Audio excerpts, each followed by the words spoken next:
И остается главной ценностью государства – это его право на достойный труд и достойный отдых находится под надежной охраной защитой государства. Спасибо. Рахмет. Әрі қарай жалғастырсақ, келесі кезекте бізде Жалпы социал-демократиялық партиясы Нұрлан Сатыбалдыұлы сауал сізге көпбалалы анадан қойылайын деп тұр. Көпбалалы анадан бір ғана сұрақ қоямыз. Мен көп балалы анамын, яғни ең әуелі балаларымның болашағына алаңдаймын. Ертең қандай ел боламыз, балаларымызға қандай ортада өмір сүреді деген мәселе мен үшін өте маңызды. Қазіргіде әлеуметтік желі дамыған заманда балаларымыз неше түрлі жатқылықтарды көріп өсіп жатыр.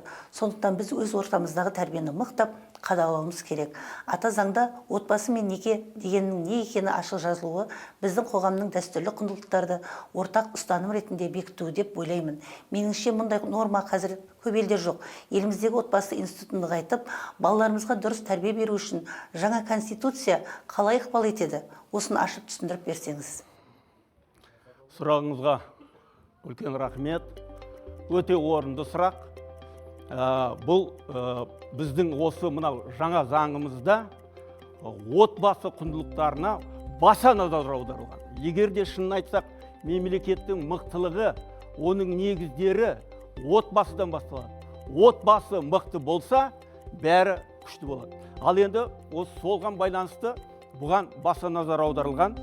Ең басты мемлекет отбасы құндылықтарына және соғындағы жастар мен балдар тәрбиесіне, олардың келешек жарқын болашағына мемлекет кепілдік береді осы заңда. Бірінші мәселе, бұл ең басты мәселе.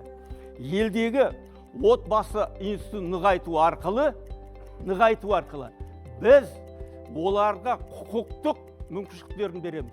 Сөйтіп, ол отбасы құқықтық негіздерде қорғалады.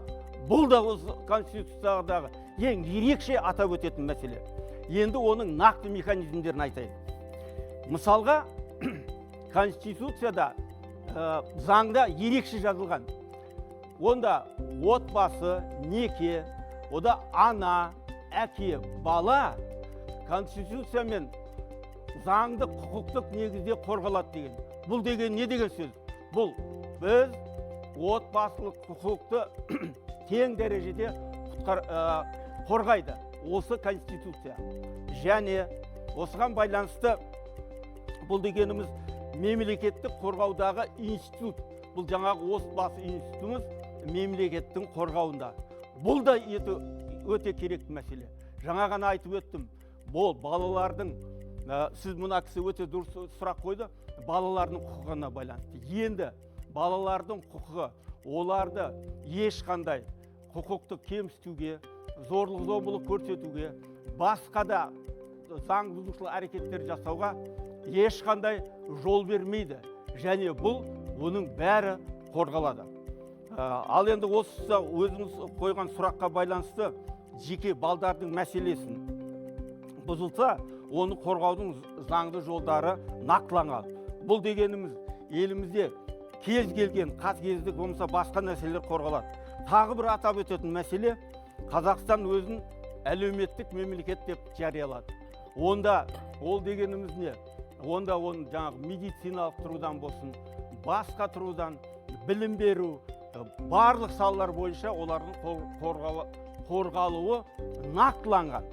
Енді, яғни көп балалы қорыта айтқанда ұсынылып отырған Қазақстан Республикасының жаңа конституциясы отбасы құндылықтарын мемлекет қорғауында алып, ұрпақтың болашағына кепіл болады.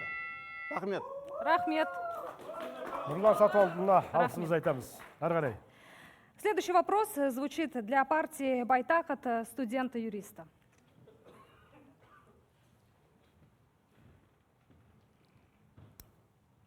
Недавно на встрече с депутатами мы обсуждали вопрос о том, что правила Миранды будут подключена в новую конституцию. Мне, как будущему юристу, я очень заинтересована